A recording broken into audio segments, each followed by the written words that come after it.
Bueno, voy a compartir pantalla y si les parece comenzamos.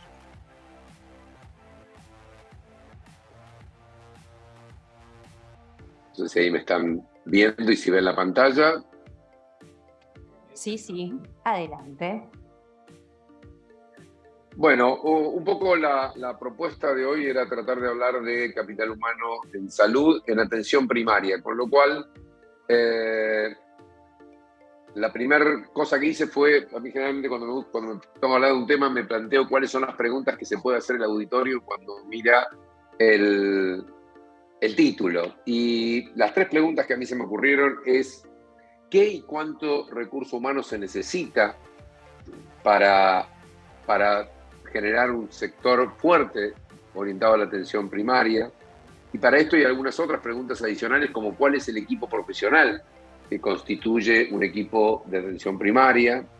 Y si formamos suficientes como para poder pensar en este modelo. La segunda pregunta tiene que ver con si estamos frente a un modelo aceptado, porque si formamos profesionales para un modelo, pero ese modelo tiene barreras para su instalación o por su aceptación por parte del público, también tenemos un problema. Y ahí tenemos algunas barreras que vamos a tratar de discutir, junto con esta cuestión de que este es un modelo que normalmente se asocia al sistema público destinado a atender personas sin cobertura social. Y la otra, para terminar un poquito, es si podemos pensar en algunas soluciones o todo va a ser pesimismo. Así que la idea es recorrer un poco estas preguntas con algunos datos, con algunas respuestas y ver después entre todos cómo podemos intercambiar sobre esto. En general a mí me gusta que las presentaciones sean más que nada disparadores, más que llenarlos de información o de datos de la evidencia. Para recordar y para tener un punto de partida, este es el equipo de salud familiar y comunitaria que proponía el Ministerio de Salud la última vez que salió a hablar fuertemente de la cobertura universal salud, que fue hacia fines del 2019, después vino la pandemia y nos corrió un poco el eje. Este era lo que se llamaba el equipo núcleo, formado por médicos de familia, enfermeros y agentes sanitarios. Esto trataba de atender 800 familias con cada equipo. Uno ahí se pregunta, tal vez uno revisándolo, ¿cuál es el rol de las licenciadas en obstetricia en este modelo? ¿Tienen lugar? ¿No tienen lugar? Sabemos que hay una ley de obstetricia que está propugnando que algunas tareas de la atención primaria vinculadas al control de la salud de la mujer, a las recomendaciones que tienen que ver con los anticonceptivos, que tienen que ver con el seguimiento del embarazo, también lo haga la obstétrica. Esto también podría ser rol del médico de familia. Este es un elemento para discutir el modelo de atención que tenemos, porque para decidir qué formamos necesitamos saber qué equipos son los que vamos a tratar de implementar. Entonces nos surgen algunas dudas, decíamos, ¿no? ¿Es un modelo válido para todos los subsectores? En realidad, salvo en algunas prepagas y algunas obras sociales, fundamentalmente en el ámbito de la Ciudad Autónoma de Buenos Aires, es un modelo que ha tenido un fuerte desarrollo desde el sector público, de gestión pública, orientado a personas que no tienen cobertura.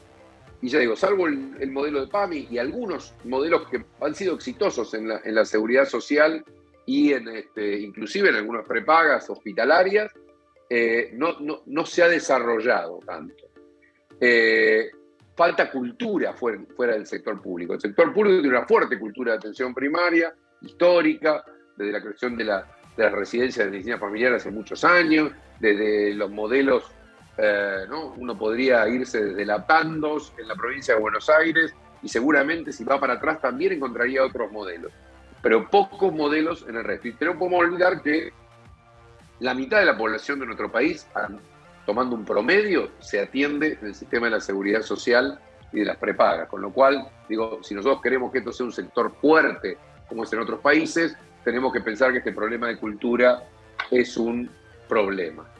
Como decíamos, hay otros espectros profesionales. Este es un modelo tomado, por ejemplo, de Canadá, donde los farmacéuticos, donde quienes hacen terapia física, están también incluidos en los esquemas de atención primaria. Por eso vuelvo a la pregunta inicial.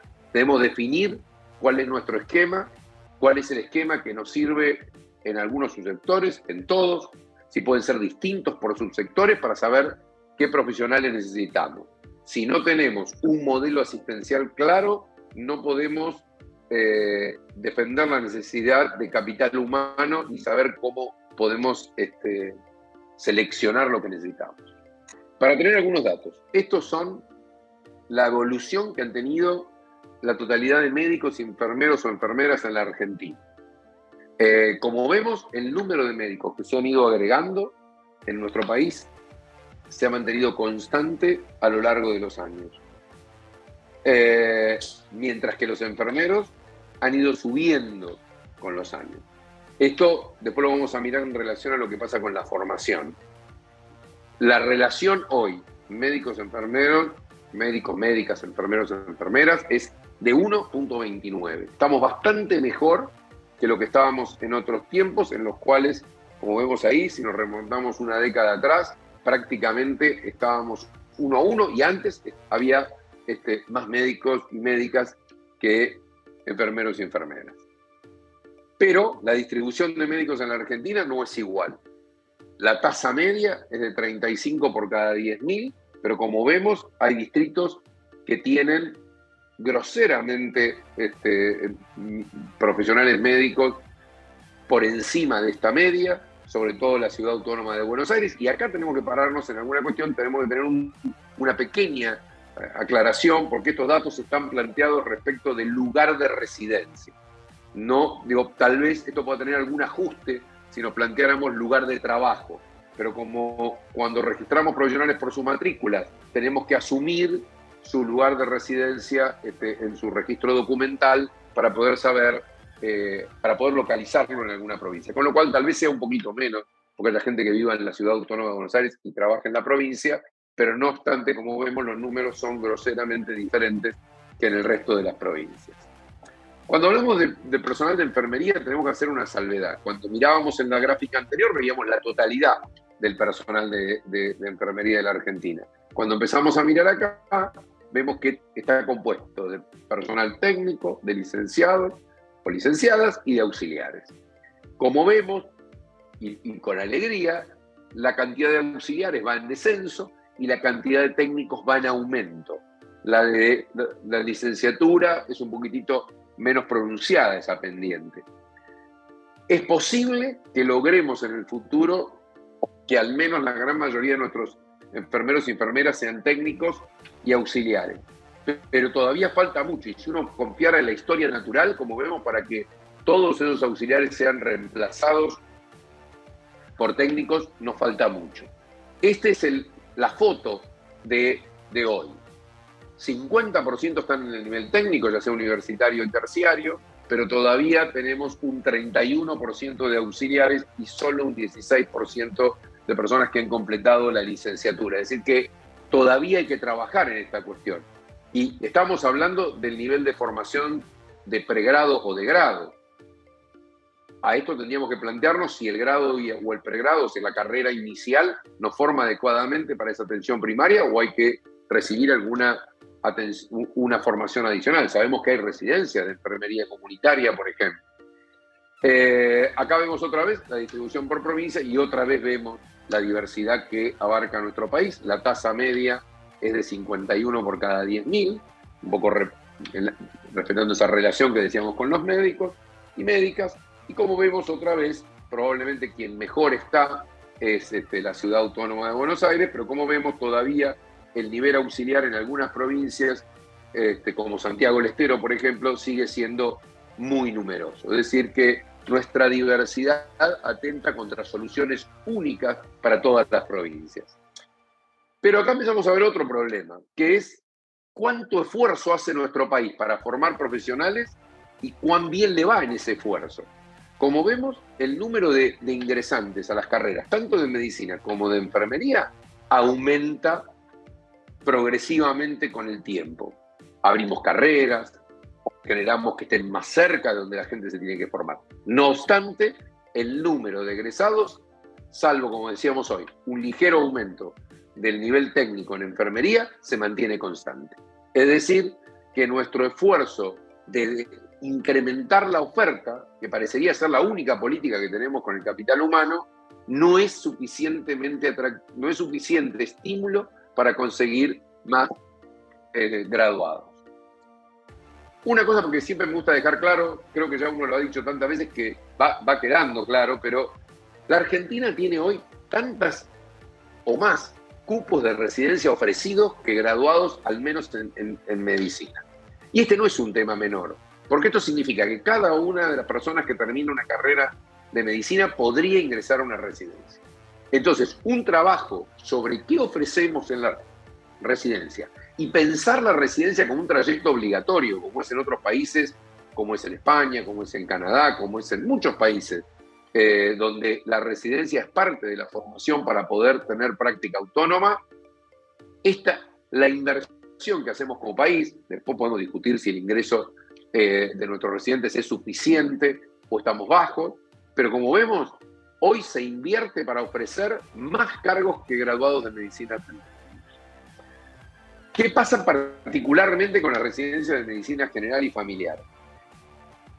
Dos modelos. El modelo de aquellos países que tienen la medicina familiar y general, el primer nivel de atención. No vamos a entrar acá en el debate de si atención primaria, primer nivel de atención, digo, todo lo que tiene que ver con un sistema fuerte de profesionales vinculados a la atención directa en ambulatorio de las personas, como podemos decir, países nórdicos, España, Reino Unido, Australia, Canadá, tienen entre 30 y 50% de sus plazas de residencia en medicina general o familiar. Estados Unidos, Brasil, Argentina andan alrededor del 11%. Para 2022, Argentina ofreció 12,7% de los cargos de medicina en medicina general o familiar. Es decir, que aquí, si bien aumentamos la oferta de cargos, todavía estamos lejos, seguimos ofreciendo un modelo de residencias con especialidades y subespecialidades. Y cuando miramos qué pasa con el ingreso, lo que podemos ver claramente es que las residencias no se cubren. Ofrecemos más cargos, pero no cubrimos todos los cargos. Y podemos mirar qué es lo que pasó este año. Ofrecimos 543 cargos de residencia de medicina general o familiar, de los cuales se cubrieron 39,8, y de eso podemos mirar que en general en todo el país, y de estos el financiamiento mayoritario es la nación. Este también es otro dato interesante, porque esto significa que todavía el promover modelos de medicina general y familiar sigue siendo un esfuerzo liderado primariamente por la nación. Uno podría decir, bueno, la nación aporta la mayor cantidad de cargos de residencia. No necesariamente. La realidad es que la provincia de Buenos Aires y la ciudad autónoma de Buenos Aires ofrecen un número importante de cargos. Y acá, otra cosa que también me parece importante de mirar. ¿Qué pasa de acuerdo a los distritos? Que seguramente pueda tener que ver con lo que se paga. Fíjense cómo la cobertura no es exactamente igual en la provincia de Buenos Aires, en la nación y en la ciudad autónoma de Buenos Aires. Fíjense cómo la ciudad autónoma de Buenos Aires trepa en la cantidad de cargos cubiertos en la primera adjudicación al 70%, mientras que la provincia de Buenos Aires cae al 29,8%. Probablemente tenga que ver lo que se paga, la falta de estímulo. Bueno, uno podrá analizarlo, probablemente sea temerario que solo mirando estos números establezcamos cuál es la causa, pero tenemos que saber que hay diferencias. Una salvedad ahí con los privados, la cobertura parecería del 100%, porque como la mayoría tiene entrevista, no pasan, una vez que pasó el examen único, no aparecen en las readjudicaciones, porque ya es un proceso que cada institución sigue en forma independiente. Pero insisto, me parece que es interesante mirar cómo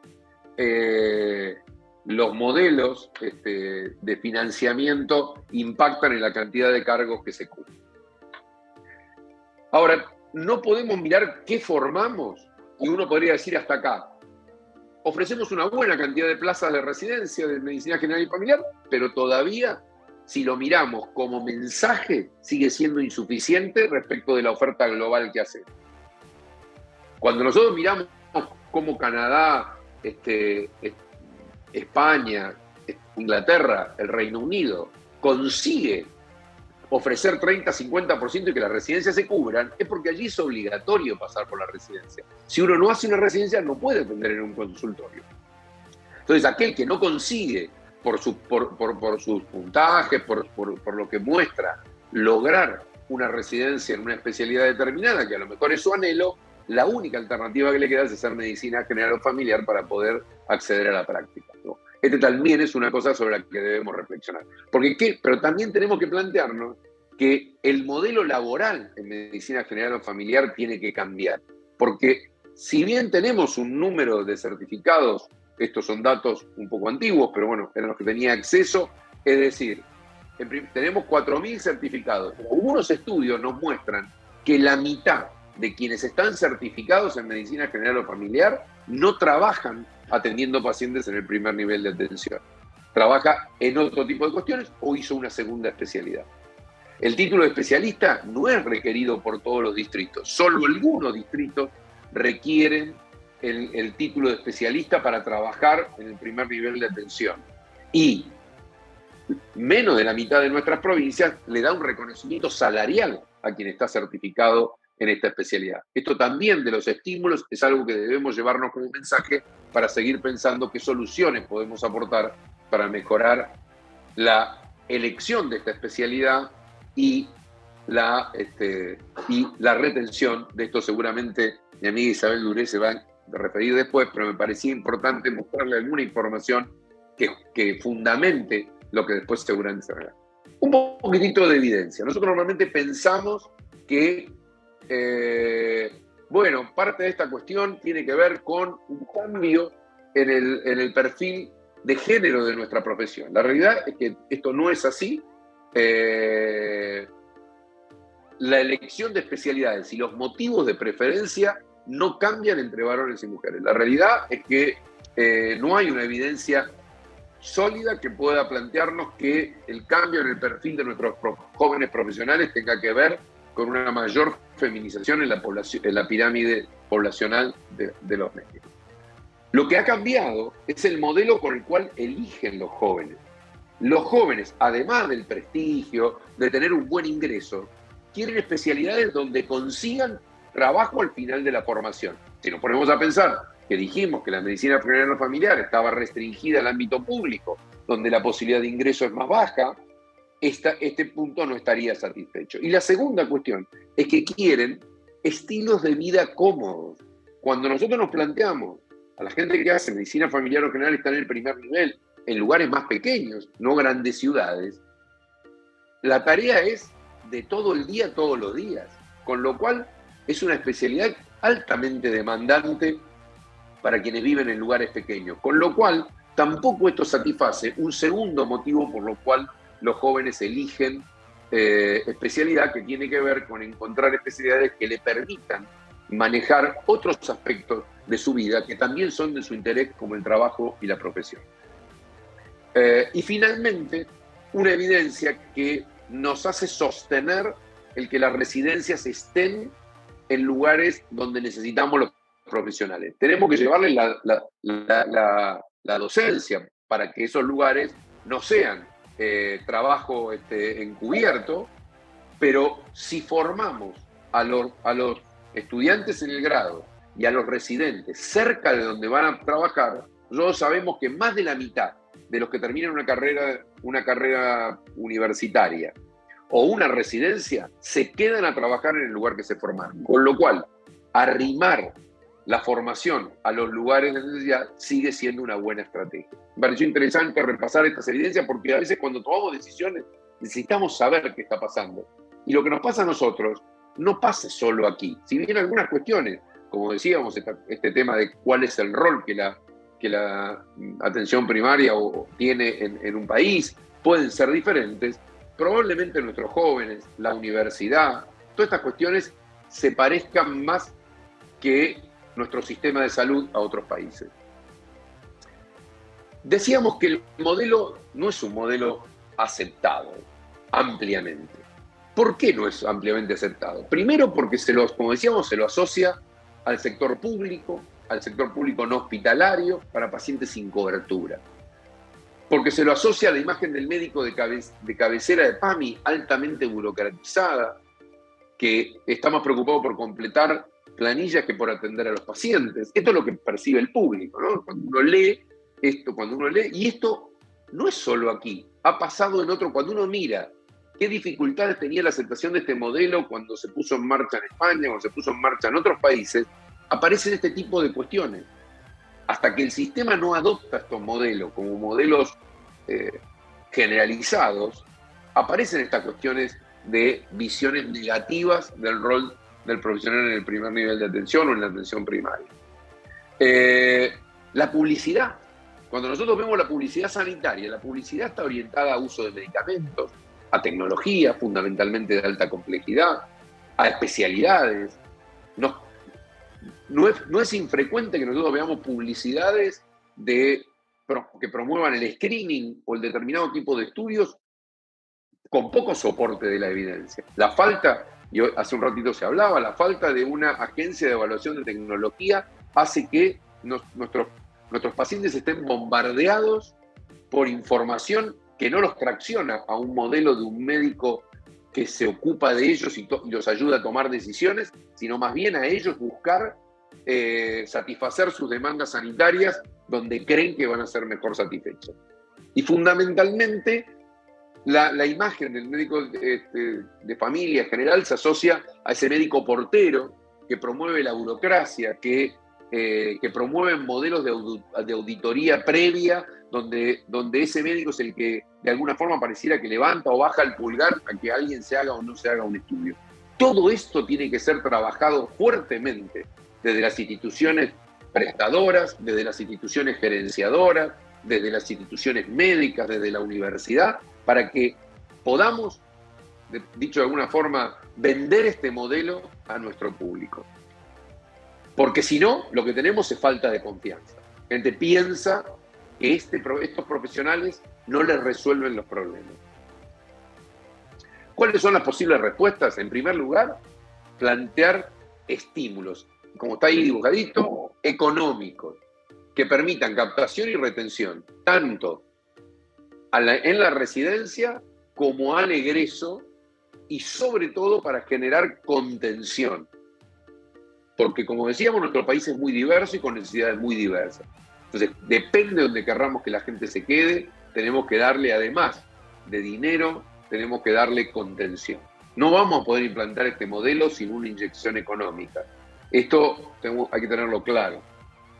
Mejorar la accesibilidad, asegurar un rápido acceso, una referencia y contrarreferencia que funcione, que cuando este médico o esta médica pidan algo, deriven un paciente, esto se ejecute con rapidez, que el paciente no siente que está perdiendo el tiempo.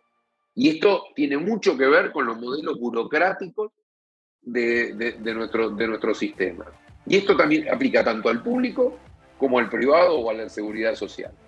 Promover la salud digital, que el paciente sienta que es bueno que alguien tenga su historia clínica, tenga sus datos, pueda acceder a su información, esté disponible a distancia cuando no puede trasladarse. Todo esto también es muy importante. Si nosotros ponemos, junto con la accesibilidad a la salud digital, le podemos dar un plus de diferencia a quienes atienden en este nivel de atención.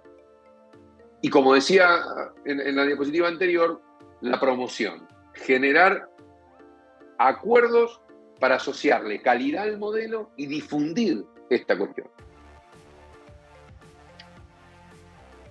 Y creo que hasta ahí generamos algunas cosas para reflexionar, debatir y que podamos discutir. Quedo a disposición. Muchas gracias, Marcelo, por tu presentación. Javier, ¿querés decir algunas palabras al respecto de lo que viene después? ¿Hacemos preguntas? No tenían el guión, pero no importa. Sí. Marcelo, ¿vos estás disponible para recibir un par de preguntas del auditorio? Sí, ahora sí. Perfecto, disculpe, se me pasó a mí. No, ¿Alguien quiere hacer alguna pregunta? Levante la mano, acercamos micrófono. O Javier, vos que estás canchero ya, podés hacer la pregunta ahí. No tengo micrófono de mano, pero sí lo tiene Flor. Ahí está, mirá. Marcelo, un problema central habitualmente para para la cuestión de pensar en rediseñar o en repensar el sistema de salud desde la perspectiva asistencial, de nuestra capacidad y nuestra calidad asistencial, ese problema de la enfermería. Vos nos planteaste un panorama, yo diría, optimista. Vos estás viendo o estás mostrando, no es que las estás viendo, unas tendencias muy positivas en este sentido. Si bien yo reconozco que lo que vos estás mostrando es información cuantitativa, después siempre queda pendiente de la evaluación cualitativa de ese recurso. Pero en la vida cotidiana de los servicios, y esto se vio mucho durante la pandemia, quizá uno de los sectores que estalló, que se quebró más rápidamente, fue justamente ese, el problema de la disponibilidad de profesionales y de personal del equipo de salud formado en enfermería. Digamos, ¿cuánto lleva este proceso que vos ves un poco optimista como para que podamos tener la cantidad de recurso humano en enfermería formado? Digo, no te digo que adivines, pero sí que nos des alguna idea de cómo se proyecta esta mejoría en el futuro y si la tendencia es a que continúe. Porque te soy franco, es la primera vez en mucho tiempo que escucho un pronóstico positivo y alentador sobre la situación de enfermería, lo cual es bárbaro porque nos gusta mucho recibir buenas noticias. No sé si me explico. Sí, claramente. A ver, sin lugar a dudas, para llegar a los números que quisiéramos, estamos lejos, digamos. Lo que pasa es que cuando uno mira ese gráfico que yo ponía hoy, uno ve una tendencia a partir de un programa que se inició en el 2016-17, que fue el programa Pronafe, que generó un estímulo de becas, es decir, que entendió que con el estímulo, con becas, con mejorar la calidad, con una introducción de tecnologías educacionales como la simulación y una serie de medidas que acompañaron ese programa de fortalecimiento de las carreras, sumado a que además no nos olvidemos que pasó la acreditación de enfermería, yo creo que ha habido una mayor preocupación por reducir el desgranamiento y estamos en una tendencia de alta. Nos falta mucho todavía y por otro lado, creo que una cosa que uno tiene que plantearse en un modelo de atención primaria es qué rol le vamos a dar al personal de enfermería. Y en esto, los que venimos de la medicina tenemos que hacer nuestro mea culpa. Digo, la ley de obstetricia, y no es casual que yo haya mencionado a las obstétricas hoy, está, digamos, demorada la ley de obstetricia porque, bueno, ¿no? Tenemos ciertas preocupaciones con algunas competencias que se le trasladan o que al menos se permiten para los profesionales de la obstetricia, que yo creo que serían muy buenas para la gente, porque podría mejorar la accesibilidad a algunas cosas en nuestro temor médico de perder espacio. Y yo creo que con el personal de enfermería debió ocurrir lo mismo, digamos, como ocurre en otros países donde hay muchas tareas que hoy llevamos adelante los médicos que podrían ser llevadas por personal de enfermería y esto acercaría un modelo de salud, no un modelo de atención de la enfermedad a la gente. A mí me parece que ese es un punto que debemos explorar necesariamente. Pero bueno, tenemos que romper algunos prejuicios, ¿no? Es decir, después creo que Isabel va a mostrarnos algunos datos. Uno de los problemas que tenemos con los profesionales de salud es el pluriempleo, y el pluriempleo en la enfermería es un tema sumamente complicado y tuvo su impacto en la pandemia. Nosotros, con Isabel lo va a mostrar, pero hicimos un estudio que puso un poco en evidencia qué pasaba con el personal de enfermería y el pluriempleo y las dificultades de la pandemia. Es decir, optimismo, pero no perder de vista que es un tema de que tenemos que ocupar.